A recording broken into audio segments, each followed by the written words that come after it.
The following presentation is brought to you without commercial interruption by our patrons over at patreon.com/addressinggettysburg.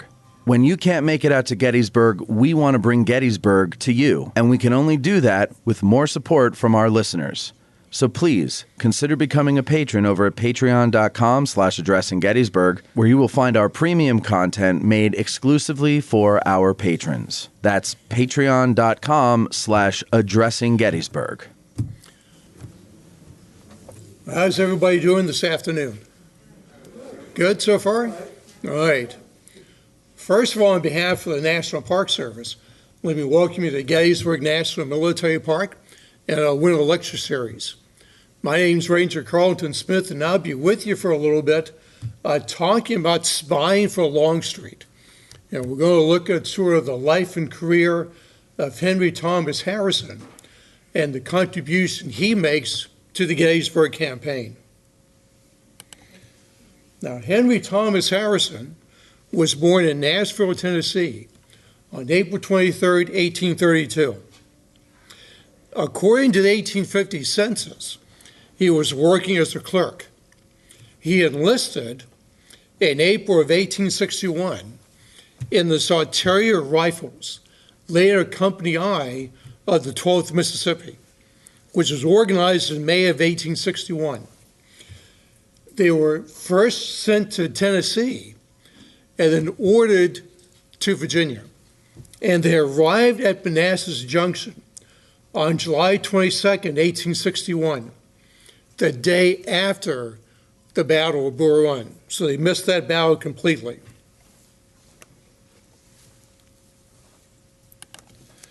They're going to be assigned to the command of the brigade commanded by Robert Rhodes, eventually in the division commanded by Major General Earl Van Dorn in the fall of 1861.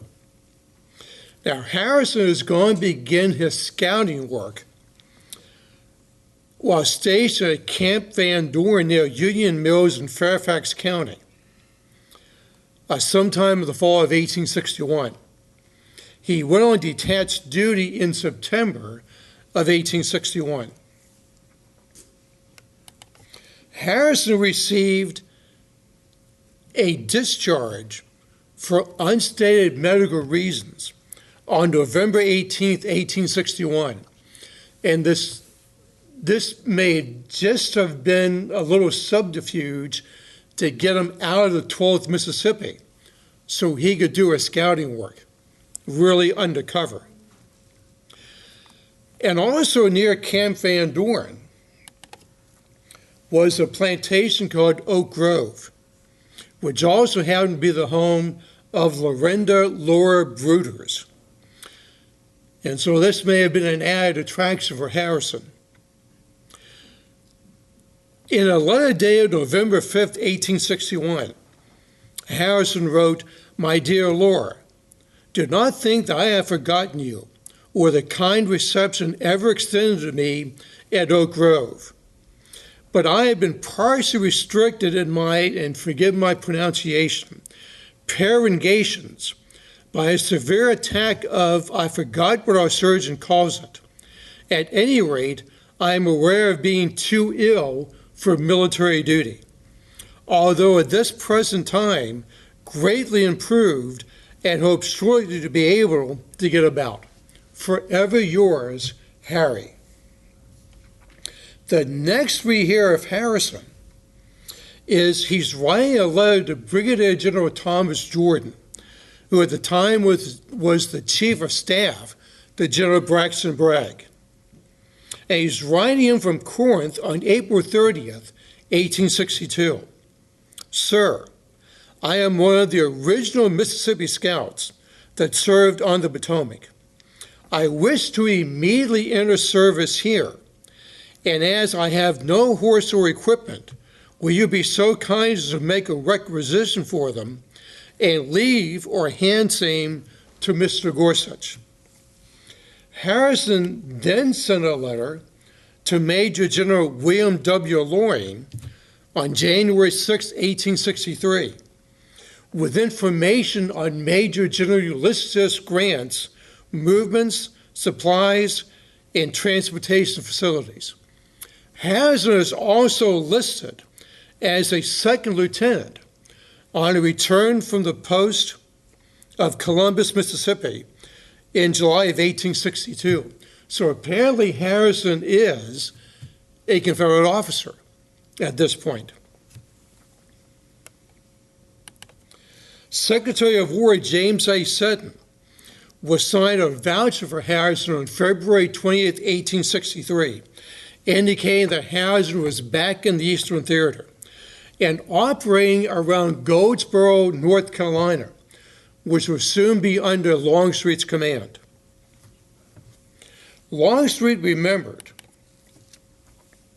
that one night in the spring of 1863, I was sitting in my tent opposite Suffolk, Virginia, when there came in a slender, wiry fellow, about 5'8", with hazel eyes, dark hair and complexion, and brown beard. He wore a citizen suit of dark material, and except for his stooping shoulders, was well-formed and evidently a man of great activity. He handed me a note from Mr. Seton. That was my first meeting with the famous scout Harrison, who in his unpretending civilian dress passed unmolested from right to left through the Federal Army, visited Washington City, ate and drank with the Federal officers. Now, Longstreet assumes command of the Department of Virginia and North Carolina on February 26, 1863, with headquarters in Petersburg, Virginia. He doesn't shift his headquarters to near Franklin, Virginia, until about April 10th. So I think Longstreet's actually meeting Harrison shortly after he takes command on February 26, or at least sometime in early March, and not in the spring as Longstreet kind of remembered it, and not opposite Suffolk, but probably at his headquarters in Petersburg.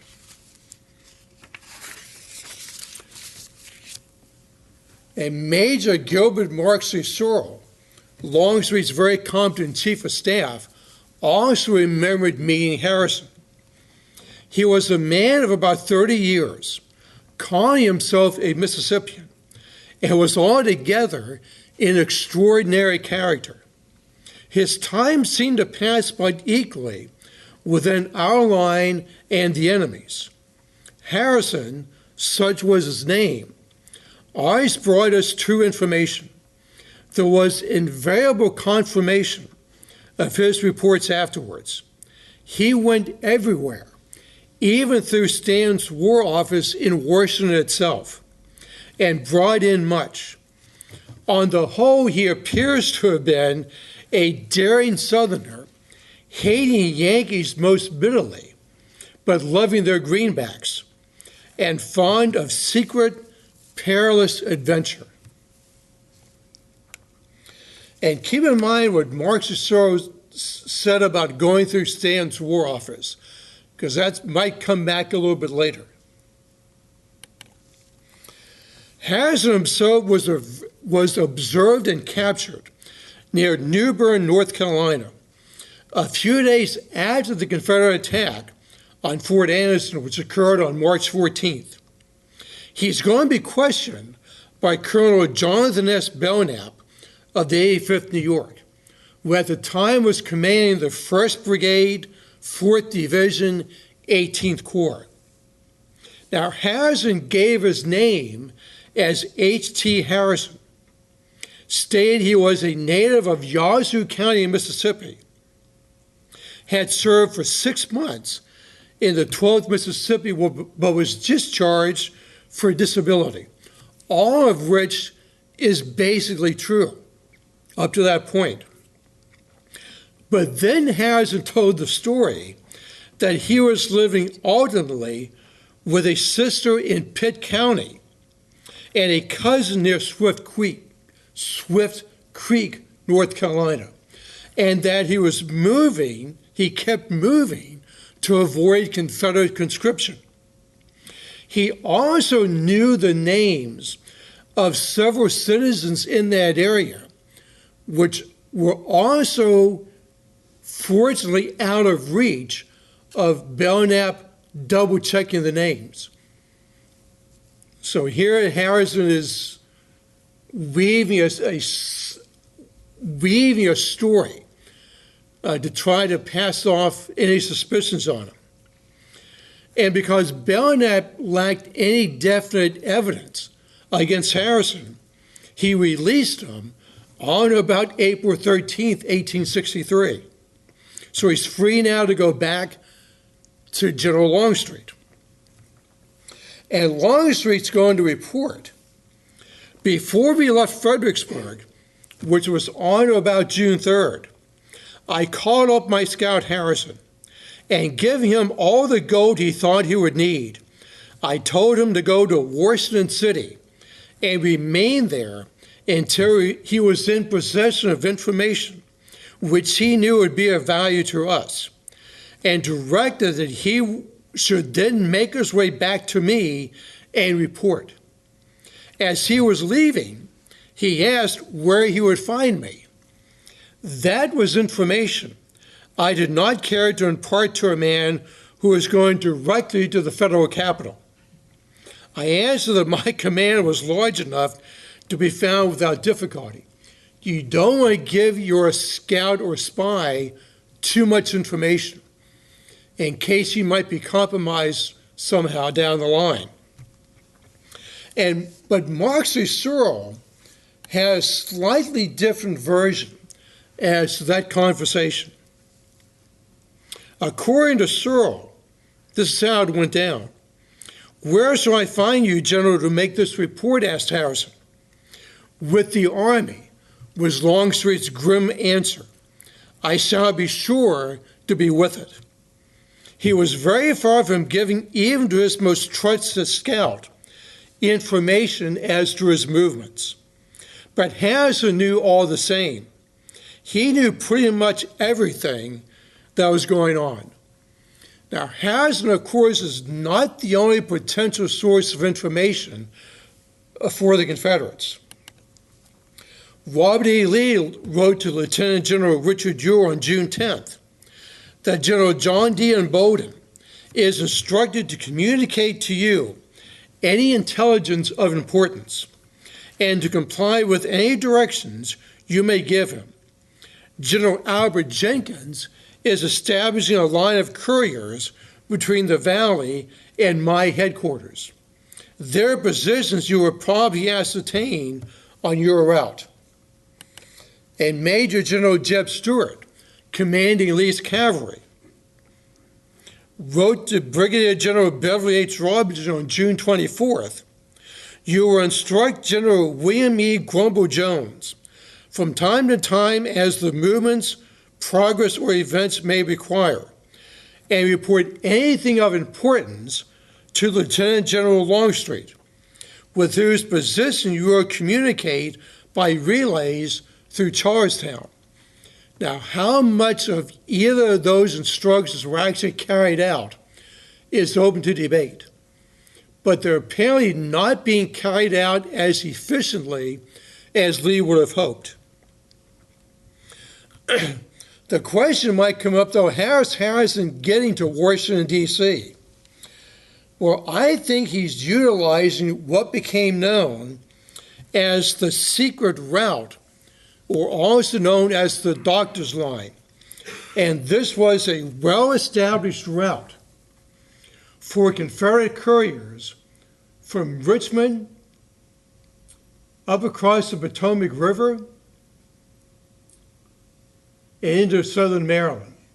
And they all seem to converge, all these routes seem to converge in Surrattsville, Maryland. So it's entirely possible that along that route, Harrison may have stopped at the Sarat Tavern, run by Mary Sarat, which was a well-known stop for Confederate couriers on this line, including Mary's own son, John. But also, Harrison might have taken the opportunity to establish his headquarters, if you will, at Oak Grove, Laura Bruto's home in Fairfax County.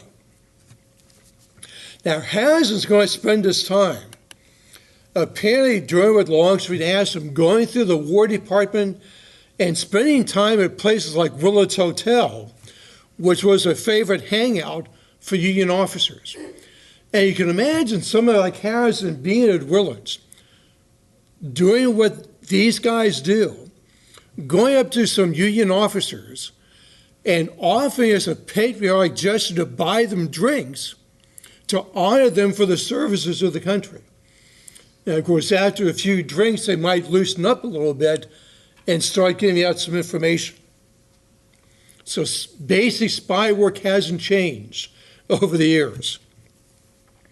Now again, Harris is not the only source of information or these potential sources that Lee has. Operating in D.C. is William Nelson Conrad, who is the leading Confederate spy in Washington. And there's no indication yet any communication with Harrison, so they might be operating independently.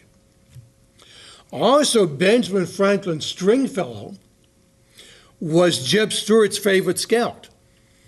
And of course, there's always the dependable John Mosby to give you information. The problem is, even though Conrad later claimed to have some information, he wasn't able to get out of D.C. safely. Stringfellow was captured on June 12th near Middleburg, Virginia. And Mosby was out of touch with Stuart. So those three sources of information are cut off now to Lee. So how exactly now is Harrison going to get out of Washington to try to find Longstreet and give him whatever information he has? It's about 40 miles from Washington, D.C. to Frederick, Maryland, along a spur of the National Road. Now, the National Road actually originates in Baltimore and goes to Frederick. But at one point, they put the spur in from Frederick to Washington. It's now basically Maryland Route 355. It starts as Wisconsin Avenue in Georgetown and heads north towards Frederick, which means Harrison may have passed under the guns of Fort Reno, which was located on the highest hill in Washington, D.C. Longstreet is going to report that the moment he, Harrison, heard Hooker had started across the Potomac, which was on or about June 25th, he set out to find me. He fell in with the Federal Army before reaching Frederick. His plan being to walk at night and stop during the day in the neighborhood of the troops. He said there were 3 corps near Frederick when he passed there, one to the right and one to the left, but he did not succeed in getting the position of the other. Now, Harrison may have told Longstreet his plan was to walk, but I don't think that's what he's doing. Remember, it's 40 miles from Washington to Frederick, and a man can reasonably walk about 2 miles an hour. So giving him time to rest and everything, you're talking 24 hours to walk from D.C.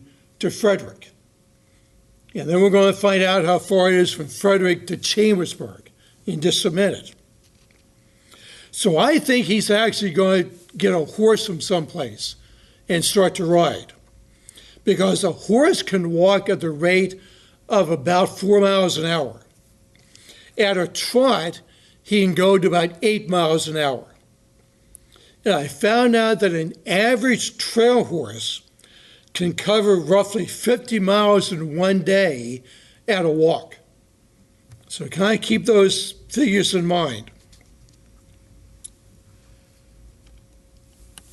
So 40 miles to Frederick. It's 25 miles from Frederick to Hagerstown along the old National Road, which in this case, coming out of Frederick, is alternate Route 40. When you're coming out of Frederick, there's US 40 and alternate 40.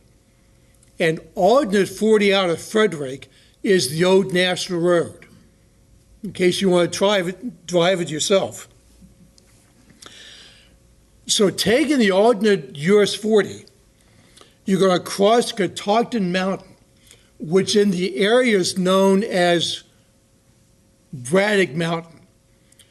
Go through the little town of Braddock Heights, down into the Middletown Valley, and into Middletown, Maryland, which is 8 miles from Frederick and 19 miles from Hagerstown. And I guess Harrison is leaving Frederick no later than between 3 and 5 a.m. on the morning of June 28th, if not sometime very late on the 27th. From Middletown, Harrison will start to cross South Mountain and pass the battlefield of Turner's Gap before finally reaching Hagerstown itself. And on that route, he also has to go through Burnsboro and Funkstown, Maryland, to get to Hagerstown. It's another 25 miles from Hagerstown to Chambersburg, along what's called the old Great Philadelphia Wagon Road, or the Cumberland Valley Turnpike. In the Shenandoah Valley is known simply as the Valley Pike. It's essentially current-day US Route 11 between Hagerstown and Chambersburg. So on the route, this whole route, Harrison is going to be on a fairly well-maintained road. They're turnpikes. So you can guess they are fairly good roads, but keep in mind, especially between Frederick and Hagerstown, you're crossing two mountain ranges. And even though you're going through Middletown Valley, there's some big hills in that valley, and even some big hills after you get past Boonsboro, before everything starts to level off a little bit more. I estimate it's going to take Harrison roughly 17 hours to make the trip from Frederick to Chambersburg. That's if he's leaving between 3 and 5 a.m. that morning. We also know that Lee and Longstreet's headquarters were about 3/4 of a mile from downtown Chambersburg on the Gettysburg Turnpike. And I think Longstreet's headquarters were in the area of what's now the Lincoln Cemetery. But Mark Cicero is going to leave an account of what happens next. At night, I was roused by a detail of the Provost Guard, I think maybe the 18th Mississippi, bringing up a suspicious prisoner. I knew him instantly. It was Harrison the scout, filthy and ragged, showing some rough work and exposure. He had come to report to the general, who was sure to be with the army. And truly his report was long and valuable. Harrison gave us the first complete account of the operations of the enemy since Hooker left out front. He brought his report down to a day or two and described how they were even then marching in great numbers in the direction of Gettysburg, with intention of concentrating there. Harrison's report was so exceedingly important that I took him at once with me and woke Longstreet. He was immediately on fire at such news and sent the scout by a staff officer to General Lee's camp nearby. Longstreet in his official report merely states, on the night of the 28th, one of my scouts came in with information that the enemy had passed the Potomac and was probably in pursuit of us. The scout was sent to General Headquarters, with the suggestion that our army concentrate east of the mountains and bear down to meet the enemy. That's Longstreet's official report. In another statement issued in 1878, Longstreet elaborated on that a little bit. He said at about 10 o'clock that night, Colonel Soros was waked by an orderly who reported that a suspicious person had just been arrested by the provost marshal. Upon investigation, Soros discovered that the suspicious person was the scout Harrison. He was dirt-stained, travel-worn, and very much broken down. After questioning him sufficiently to find that he brought very important information, Colonel Soros brought to my headquarters and awoke me. He gave the information that the enemy had crossed the Potomac, marched northwest, and that the head of the column was at Frederick City on our right. Longstreet then said he sent Harrison to Lee and follows up the next morning, very early in the morning, with a personal meeting, suggesting a change of direction of the head of our column to the right. And Longstreet finds out Lee had already issued the necessary orders. So where exactly is the Army of the Potomac? I got behind my slides a little bit here, sorry. But according to the official itinerary of the Army of the Potomac, on June 27th, Army headquarters, the 5th Corps, 2nd Cavalry Division, Artillery Reserve, and Stahl's Cavalry Division were at or near Frederick. The 1st and 3rd Corps moved to Middletown. And here's a map of the Union positions. And you can see Frederick down here with the 5th Corps. Over here is Middletown with the 1st, the 3rd, and the 11th Corps also moving up. Now, and keep in mind, Harrison came in from this general direction. So he's passing through Frederick, picking up the National Road, and having to pass through Union troops until he gets maybe to the base of South Mountain. And once there, it's free all the way up to Chambersburg. So he's got Union troops all the way up to the base of South Mountain. So he's not going to be moving very fast until he gets there.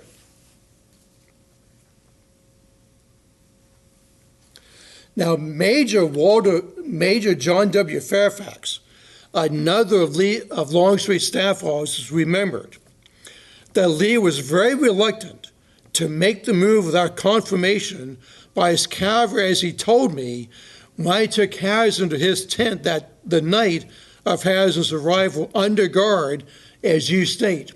This is a letter in response to one sent to Fairfax by Longstreet. He, talking about Lee, questioned me about my opinion of Harrison's veracity. My answer was General Longstreet has confidence in him. Now, Fairfax also states that Harrison was not called in his tent, went back to your quarters with me. So where's Lee's headquarters in relation to Longstreet's? Well, as I mentioned, Longstreet's at Lincoln Cemetery, or somewhere in that area. Lee's headquarters, according to the state historical marker, was in a place called Messerschmitt's Woods. Back then it was actually called Shedder's Woods. And where Lincoln Cemetery is on the north side of the Gettysburg Pike, Messerschmitt's or Shedder Woods is on the south side. So Lee and Longstreet's headquarters were across the street from each other.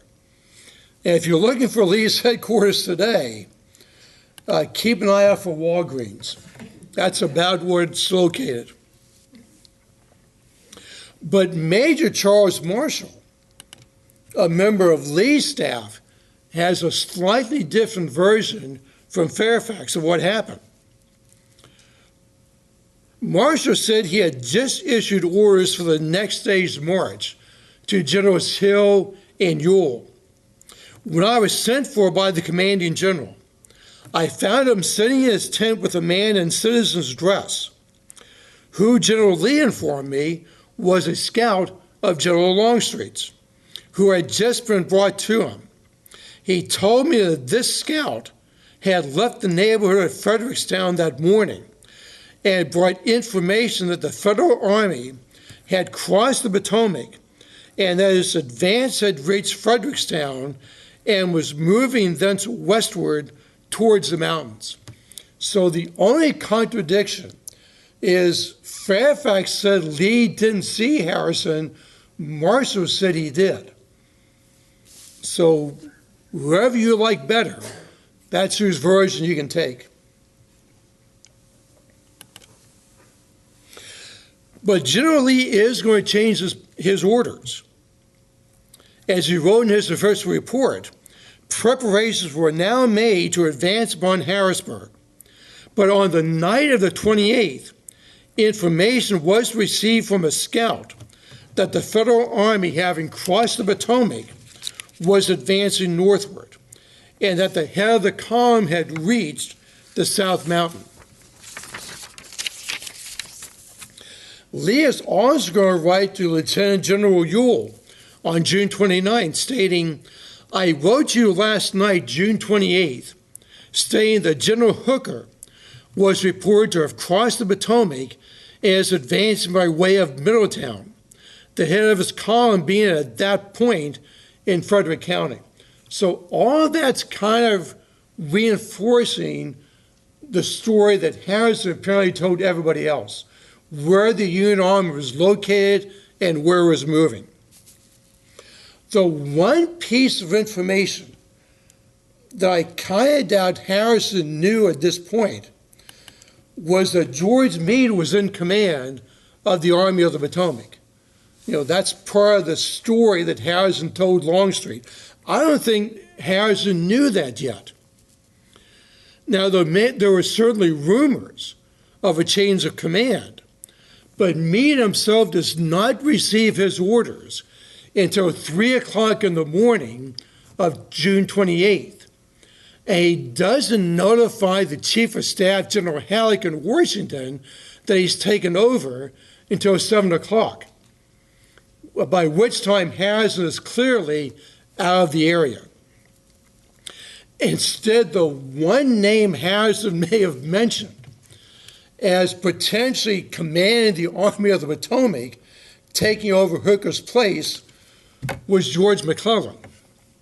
And indeed, on June 30th, Congressman Kelly of Pennsylvania, who was a founder of the Republican Party, actually got in touch with President Lincoln requesting, in his case, that McClellan not be placed in command in Pennsylvania.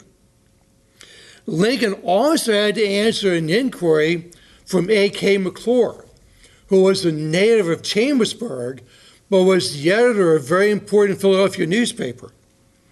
And McClure was asserting that the people are clamoring for McClellan to be placed in command, at least in Pennsylvania. And Lincoln wrote, do we gain anything by opening one leak to stop another? Do we gain anything by quieting one clamor merely to open another, and probably a larger one? And Governor Joe Parkin of New Jersey wrote saying that the people of New Jersey wanted McClellan back as the head of the Army of the Potomac. Lincoln wrote to Governor Parker, I really think the attitude of the enemy's army in Pennsylvania presents us the best opportunity we have had since the war began. I think you will not see the foe in New Jersey. I beg you to be assured that no one out of my position can know so well as if he were in it the difficulties and involvements of placing General McClellan in command. So even though there may have been rumors of McClellan being given command, that's the furthest thing from Lincoln's mind. And the one reason he chose Meade was because he's safe. And he knows Meade is a good, dependable officer who will obey orders and fight the army without taking any unnecessary risks at the same time. Lieutenant Colonel Arthur James Lyons Freemantle, the unofficial British observer in the Confederate Army, noted on June 30th that since he was attached to Longstreet's Corps, they had marched 6 miles from Chambersburg to Greenwood along the Gettysburg Pike. And Freemantle wrote in his diary, "In the evening, General Longstreet told me that he had just received intelligence that Hooker had been disrated and that Meade was appointed in his place." So it's not until June 30th, apparently, that the Confederates know there's been a change in command. Now, Freemantle didn't elaborate on how they found this out. It may have come from Harrison, or they might have found it out through another source. And we also have an interesting account from Captain Lewis G. Young, who was the Assistant Adjutant General of Pettigrew's Brigade of North Carolinians. And he remembered that on the march to Gettysburg on June 30th, we were passed by General Longstreet's spy, who quickly returned and informed General Pettigrew that Buford's division of cavalry, estimated at 3,000 strong, had arrived that day and were holding the town. Now, of course, when I first read that account, my first question was, how does Captain Young or even Pettigrew know who Harrison is? Now, granted, he may have ridden out of town, told them he was Longstreet's spy, and then ridden off. Well, that doesn't prove anything. Anybody coming along the road can tell you they're Longstreet's spy. But there might be a possibility here. On March 15, 1863, General J. Johnson Pettigrew wrote to his immediate superior, Major General D.H. Hill, from Swift Creek, North Carolina. A scout from Street's Ferry, sent down for the purpose, reports that there is no doubt of the landing of a large force, and from the noise he thinks they're affixing a pontoon over the Neuse to bring their infantry over. Longstreet is going to write to Hill 2 days later, on March 17th, and he starts his letter by stating, "Your telegram or report of the scout Harrison is received." Now, is Pettigrew talking about Harrison in his report to Hill? He doesn't mention the name, but he says it's a scout. And 2 days later, Longstreet's mentioning Harrison. So there is the possibility that Pettigrew and Young had met Harrison before and knew who he was. And the information he's giving is pretty much accurate. That Buford was in Gettysburg with 2 brigades, numbering about 3,000 men on June 30th. So here's one possibility of another activity by Harrison. And on July 1st, Lieutenant Colonel Freemantle, recorded in his diary, a spy who was with us insisted upon there being a pretty tidy bunch of bluebellies in or near Gettysburg. And he had declared that he was in their society 3 days ago, which if that's July 1st meant either July 28th or 27th, right around the time Harrison is going through Frederick. So here's another maybe reference to Harrison. And Mark Cicero also remembered that Harrison, our scout, had been with us since Gettysburg. His report, all important as to the results of that campaign, was not forgotten. With no immediate duties assigned him, he's talking about in the post-Gettysburg days, he trotted along from day to day, but he was sure of something to come, and it came. He asked permission to go to Richmond for a few days. As there was nothing to keep him, leave was granted. The next time Soros meets Harrison is on a street in Richmond. And Harrison asked Soros if he would like to take in a play. And Soros asked, well, what's the attraction? And Harrison said, myself, I have made a bet of $50 greenbacks that I can play Cassio and play him successfully. And Soros said, are you an actor? And Harrison, no, but I can play. Now keep in mind that Cassio is a character in Julius Caesar. But the play that Soros is going to describe is not Julius Caesar. Okay? So the names might be a little confused here. But Soros did take Harrison up. And he said he occupied a box in the theater that was owned by a friend of his. That's how he was able to see the play. And in reference to Harrison, Soros said that his acting was as if he had regularly started the boards for a stock company. But the play was rather lively at times. Othello was in drink. Cassio was really quite far gone. And even Desdemona was under more than one suspicion that evening. So clearly Harrison or Soros describing the play Othello. And as I said, there's no Cassio in Othello, but there is a Cassio who's on the right here. And that could be the character that Harrison is playing. Somehow, Mark C. Soros is getting his Shakespeare mixed up a little bit. So after seeing that play, and it wasn't the play itself, it was the fact that Harrison seemed to have been drinking, that caused Soros to make some inquiries as to his behavior. And he discovered that Harrison had not only been drinking, but also gambling. Two things you don't necessarily want a spy to do. So Soros, a good staff officer, makes the report to Longstreet. And Longstreet thought it better to let him go, and so directed me. Accordingly, I had him paid off with an order to report to the Secretary of War, from whom he had originally come.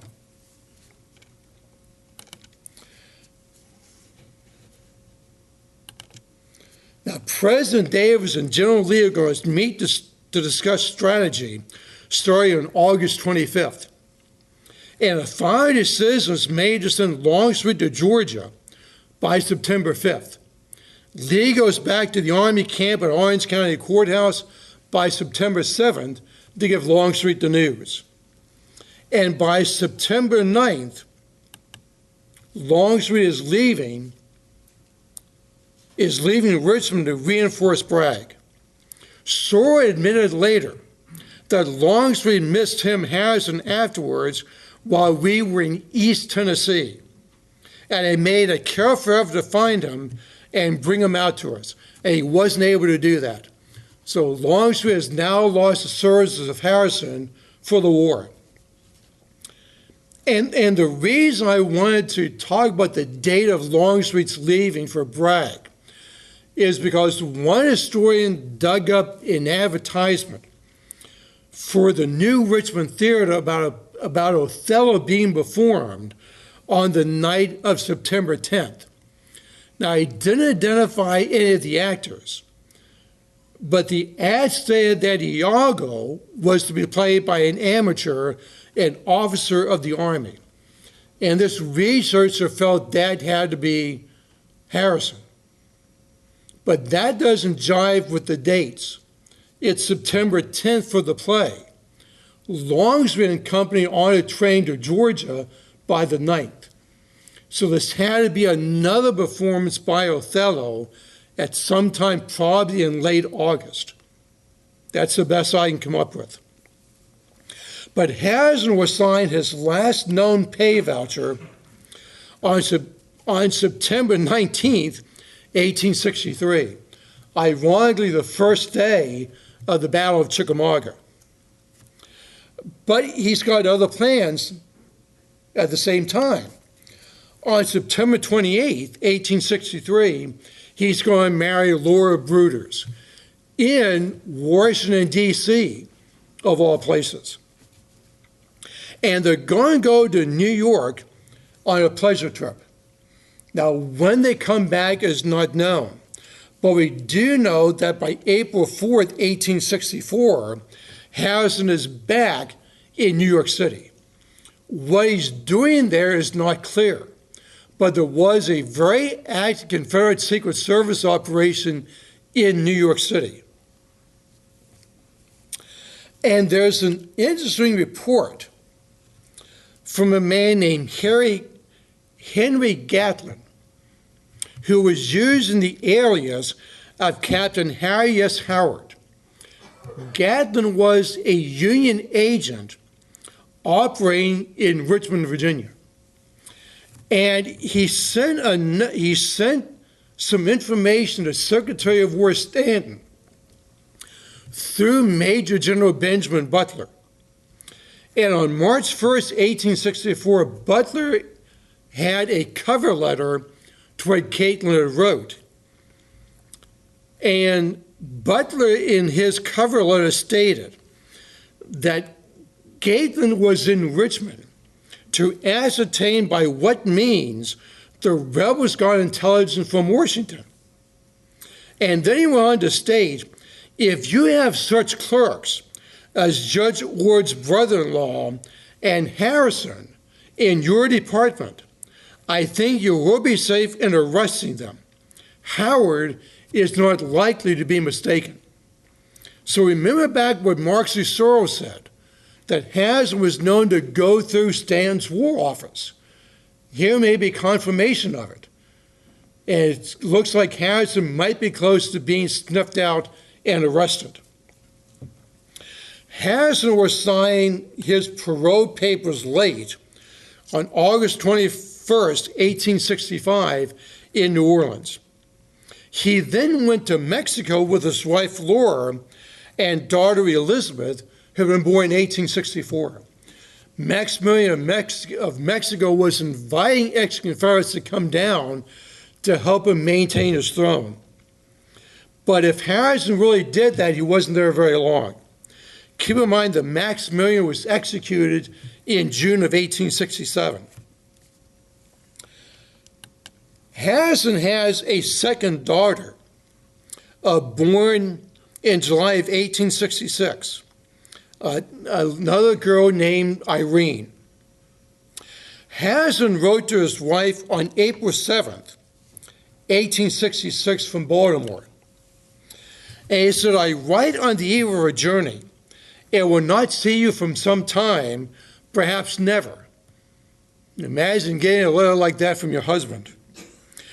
He did send 2 more letters dated from Montana, written on August 27, 1866. One from Helena, Montana, indicating that he had been prospecting for gold and that he hoped to accumulate enough to get a home for you. I will return for you, and you shall yet be proud of the husband of your choice. A Washington friend had news of Harrison in 1867, and then nothing. No word from Harrison whatsoever for several years.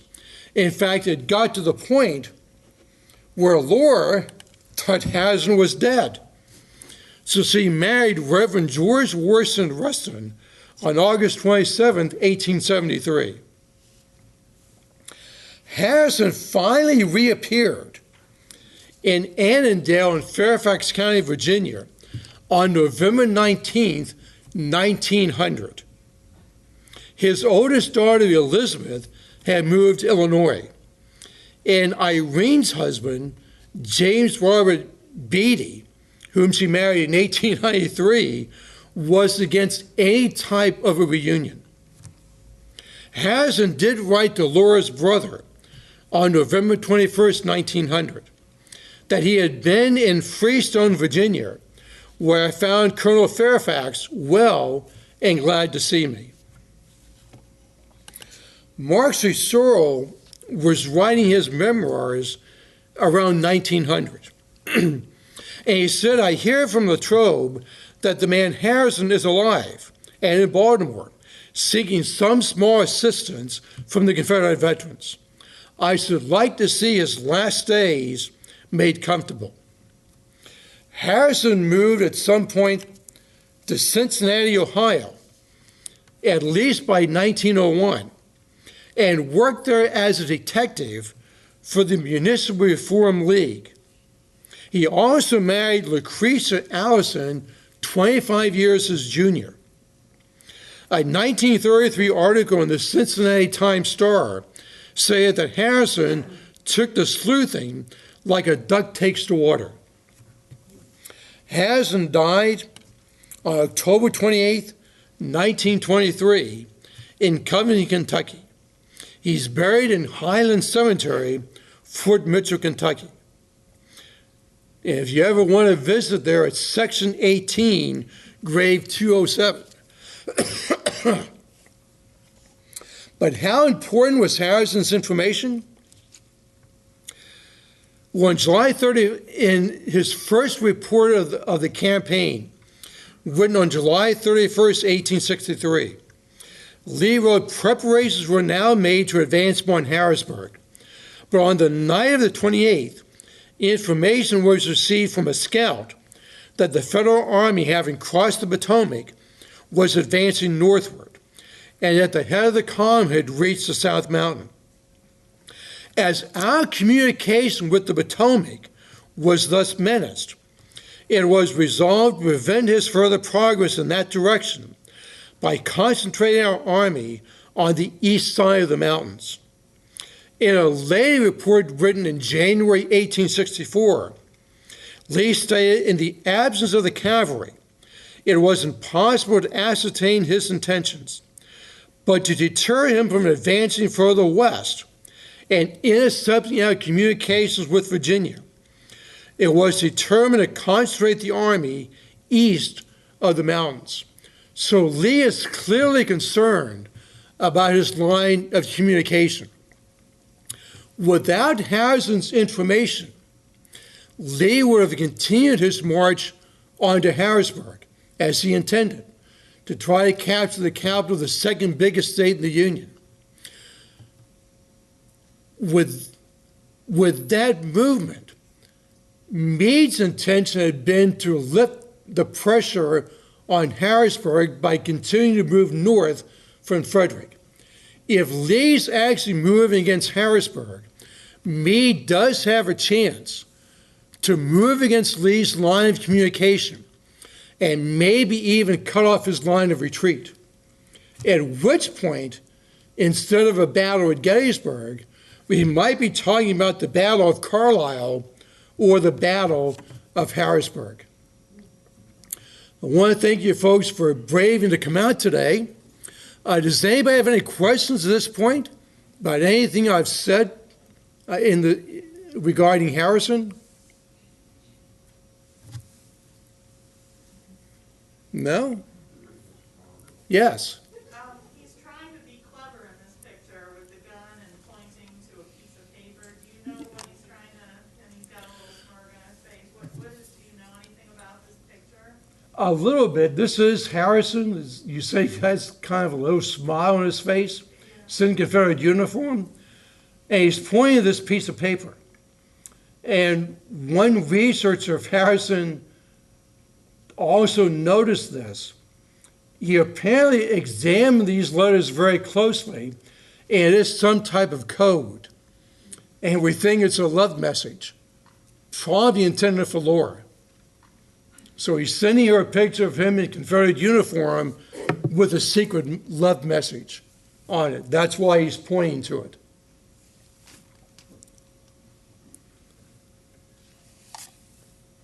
Anything else? Yes. I'm sorry. So Laura, she living in Maryland, was she a Union or a Confederate sympathizer? Well, the home was actually in Fairfax County. I'm sorry? The home was actually in Fairfax County, Virginia. And I haven't seen any information that whether she was a Union sympathizer or Confederate sympathizer. My guess would be probably a Confederate sympathizer. General Van Dorn had his headquarters pretty close to Oak Grove. And that's how Harrison got to know Laura to begin with, I think. Yes, sir. So, his acting career? Yes. When would he have had time to To act? pursue? Yeah. Yeah. Take roles and parts. He's just a, he's a spy. I mean, as a spy, you have to be a little bit of an actor to begin with. And he's probably just one of those talented amateurs. You know, I mean, and we see that in sports sometimes. You know, some guy who just walks onto the college field, and next thing you know, he's the starting quarterback. And that can happen in the pros too. You know, I just saw an ad for a movie. Kurt Warner. Yeah. Nothing big in college. You know, he gets drafted to play in what's called the Arena League. And from there he goes to the Los Angeles Rams and wins 2 Super Bowl titles. So, I mean, you know, and this is a time in American history when it was felt that with just a little bit of intelligence, you could learn to do anybody's job. That's why you have people like Joshua Chamberlain, a college professor, becoming a very successful Army officer. He learned how to do the job. And Harrison may have learned how to be an actor just by going to plays, being a spy, you know, having to put on an act for federal officers, you know, things like that. Now, granted, doing Shakespeare is a big challenge. But Cassio is, I don't want to say a minor character, because he is one of Othello's lieutenants, who was wrongly accused by Iago of having an affair with Desdemona.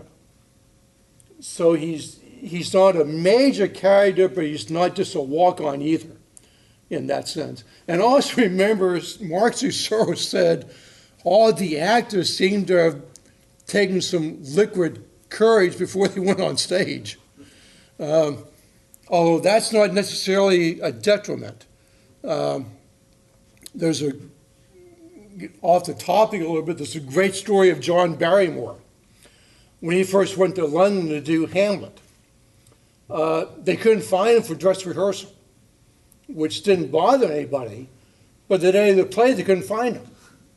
And then they remembered he had spent a weekend at some lady's estate. So they went out there and found him, and he was drunk.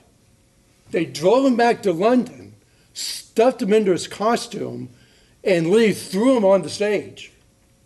And by the time he got to Hamlet's soliloquy, he was so drained, he was giving the soliloquy and slowly sank to the floor on his knees. And the London critics thought this was the greatest interpretation of Hamlet they'd ever seen. You know, so I mean, you can get away with things like that if you're really good at it. And maybe Harrison was just good enough. And you also have to remember, this is wartime Richmond. So you're not necessarily going to see John Wilkes Booth or his brother Edwin Booth, you know, the greatest actors in America at the time. These might be the second layer actors who are performing. You know, Edwin Booth is still performing in the North, but he's not going to go south to perform. Yeah, yes, sir. Is there any record of him being on the payroll of Stanton in Washington? Of Harrison being on the payroll of Stanton? Yeah. Not that I've seen or anything like that. There is a story that not Harrison, but somebody else. Oh, it's Conrad. This guy Conrad writes in his memoirs that he walked into Stanton's war office and saw the plans for the Peninsula Campaign and copied them down. Now, I doubt he did that, but he must have seen something that was going to be of value to somebody. So, they don't have the security they have today, even at the White House. I mean, anybody who wanted to could just walk into the White House and ask to see the president.